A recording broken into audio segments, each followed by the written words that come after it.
Hey guys, what's up? If you're planning to drive from Sesriem to Windhoek after exploring the famous Sossusvlei dunes, this video is a guide for what you need to know before hitting the road. Whether it's your first time in Namibia or you're back for more, this isn't just a drive, it's a real adventure.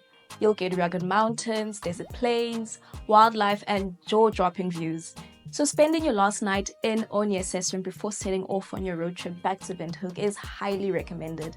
This gives you time to properly rest, enjoy one last desert sunrise, and prepare for the long journey ahead without rushing, especially if you've been camping or adventuring deep into the park. It also gives you the opportunity to check your vehicle one last time.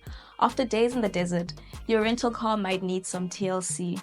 So check your tires, top up on water, and make sure your fuel is sufficient before hitting the road back to the capital city. Also, it's a good moment to get rid of any rubbish, sort out your camping gear, and use the facilities at Sesriem before heading back to the more remote stretches. Being well prepared for the return leg helps ensure a safer and a more enjoyable trip. If you've stayed at least 2 nights in Sesriem, chances are you've already explored Sossusvlei, Deadvlei, and Sesriem Canyon, soaking in those beautiful desert moments. Giving yourself that time makes the long journey from Sesriem to Windhoek feel more rewarding and less rushed. So there are 2 main routes that you can take, and I'm going to walk you through both. We'll cover driving times and road conditions, fuel stops, highlights along the way, and practical local tips towards the end of the video. Be sure to have offline maps downloaded before you leave Sesriem. Cell phone reception on the way back to Windhoek can be very unreliable or completely absent in many stretches, especially on those long gravel roads. With offline maps saved on your device, you can navigate confidently, even without mobile data or GPS signal. Google Maps tends to underestimate travel times on gravel roads because it assumes average speeds similar to tarred roads. On tar, you can usually go 80 to 100 kilometers an hour, but on Namibia's gravel roads, you'll likely average around 60 kilometers an hour, or even slower in rough sections. When planning your trip back, add a time buffer to your estimated travel time. It's not just the road quality. You'll want to stop for photos, take breaks, or navigate around any unexpected roadworks. This route is still very remote and fuel stations remain few and far between until you get closer to Windhoek. Also be sure to fill up your tank. Sesriem has a fuel station right outside the park. Carrying at least 2 spare tires is essential. Tire damage is very common out here, and your ability to change a tire could save your trip, especially on the return leg where help may not be close by. Make sure to leave Sesriem early to make the most of the daylight and avoid driving after dark. Wildlife often crosses the road at night and visibility is poor, making it very risky. Arriving in Windhoek during daylight hours means you'll have time to return your car, check into your accommodation, and unwind a bit. Let's dive into the journey. Beginning with the first route, we'll call it Route 1, with an approximate distance of 337 kilometers via Spitzhoogte and Gamsberg Pass. It's scenic but tough. It's the shortest in distance but takes the longest to drive compared to alternative routes. This is primarily due to the ruggedness of the gravel roads and the stops you may want to take to rest and enjoy the scenery. Although Google Maps and other GPS apps typically estimate a travel time of around 3.5 to 4 hours, in reality, you should expect the journey to take about 6 to 7 hours, depending on your stops and current road conditions. You'll face about 277 kilometers of gravel, followed by 27 kilometers of tarred road. It's rough, remote, and incredibly beautiful. You'll leave Sesriem via the D826, drive about 11 kilometers and turn left onto C19. From there, you're going to head north towards Solitaire. This is a quirky little settlement known for its famous apple pie and old car wrecks. A really cool highlight to your road trip. Solitaire is the only significant fuel stop along Route 1, and it's located about 90 kilometers from Sesriem. The Solitaire petrol and diesel station is well known among travelers for its reliability, offering both petrol, diesel, restrooms, accommodations, and basic services. This makes it a crucial refueling point before heading into the highlands. There are no fuel stations between Solitaire and Windhoek on this route. After Solitaire, you'll turn right onto the C14. Then shortly after, you'll reach the dramatic Spitzhoogte Pass. It's steep, winding, and not for nervous drivers. You won't find any guardrails here. It's loose gravel with narrow bends and twisty turns. Take it slow and easy and enjoy the views. There's a lovely viewpoint and picnic spot at the top with stunning desert scenery below. From there, continue on the D1275 through Naukas and towards the Gamsberg Pass.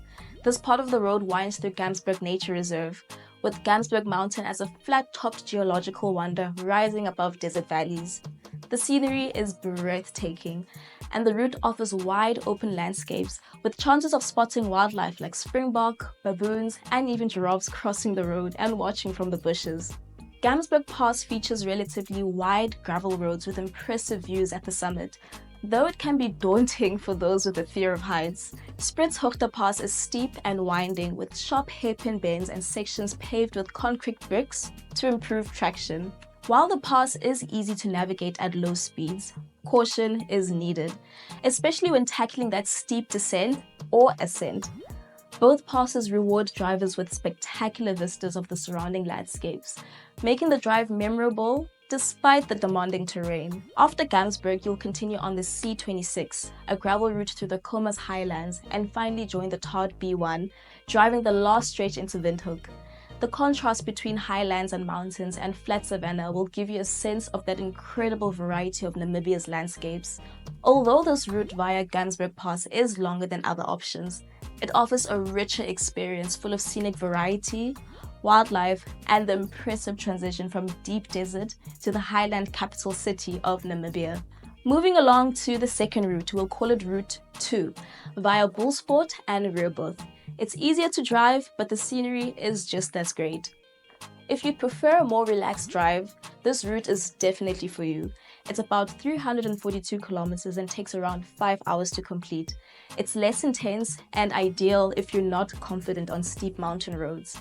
Again, add an extra buffer to the estimated travel time to account for slower speeds on gravel, possible road repairs, and brakes. So leaving Sesriem, you'll head east on the D854 towards Bullsport, a historic farmstead and accommodation stop nestled near the transition zone between desert plains and hilly terrain. From Bullsport, you're going to continue to Windhoek, then turn left onto the D1206, heading to Kleernaub. This area offers remote, rolling savanna landscapes. Wildlife sightings are possible, especially with springbok and birds of prey. Kleernaub is a small town with historical significance as a former copper mining site. There are no fuel stations available here, so ensure your tank is full before leaving Sesriem. The landscape is open and semi-arid with gentle gravel roads. From Kleernaub, continue through the M47 to join the C24, eventually arriving in Rehoboth, your first full-service town since leaving Sesriem 250 kilometers ago. Rehoboth has fuel stations, shops, restrooms, and places to eat. It's also about 90 kilometers from Windhoek, so it's a great place to stop, stretch, and stock up on snacks or refuel if you need to. The final stretch from Rehoboth to Windhoek is on the Taad B1, offering a smoother drive. So Route 2 is straightforward and is ideal if you're looking to reach Windhoek comfortably and without the steep mountain passes. And without adventure, of course. So going into your scenic highlights, especially for Route 1, is the Gamsberg Mountain. This is your iconic flat-topped peak which marks the top of the escarpment. Then you have the Sossusvlei Pass, one of the most scenic downhill drives in Namibia. Then you have the Tropic of Capricorn, a cool photo stop between Solitaire and Sossusvlei. Then you have Solitaire itself, famous for apple pie and old car wrecks. Accommodation in Windhoek has everything, from hotels to guest houses to Airbnbs and lodges, and campsites too. Sesriem, on the other hand, is quite small. Accommodation is limited and books up quite fast, especially in peak season, which is from May to September. So always plan ahead. Click the link in the caption to check out our website and find the stay that suits your style and budget. So clients often ask what to pack. So just to give you a rough idea on the temperature, desert days are extremely hot, reaching over 30 degrees Celsius, and nights are cold down to about 7 degrees Celsius. Winter evenings, being from May to September, can even go as low as 1 degree Celsius. So bring enough water, plenty of water, a hat and sunscreen, sturdy, comfortable walking shoes, warm layers for the evenings, a torch, and extra fuel just in case, and definitely a camera. So your park entry tips. The Sesriem Outer Gate is the main gate to Sossusvlei and Deadvlei in the Namibia National Park. You'll need to pay a park fee and stick to the opening hours. Gates open 1 hour before sunrise and close at sunset. Plan your dune visits early for those epic morning colors. Your fuel and facilities. Fuel up at Sesriem before you leave. Solitaire is your only fuel stop between Sesriem and Windhoek via Route 1, and Rehoboth is the only fuel stop via Route 2. Carry plenty of water, again, and at least 2 spare tires. This is a remote and a hot country, so make sure you're prepared for anything. Car hire.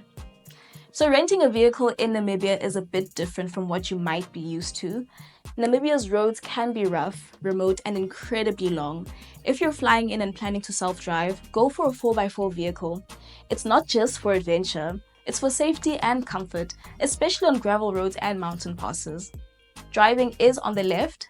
Just like in the UK, you'll need your driver's license or an international driving permit. Always carry 2 spare tires, again, and plenty of water. A physical or offline downloaded map can be very useful. Once you leave major towns, fuel stations are rare, mobile signals can be non-existent. Night driving is strongly discouraged, wildlife often crosses the roads after dark, and collisions with animals are a serious risk. And here's a fun fact. Plastic bags are banned in Namibia, especially in national parks, so bring reusable bags instead. Vehicle advice. While a high-clearance 2-wheel drive can manage these routes in dry weather, we strongly recommend a 4x4, especially if you're coming from Sossusvlei or through the mountain passes.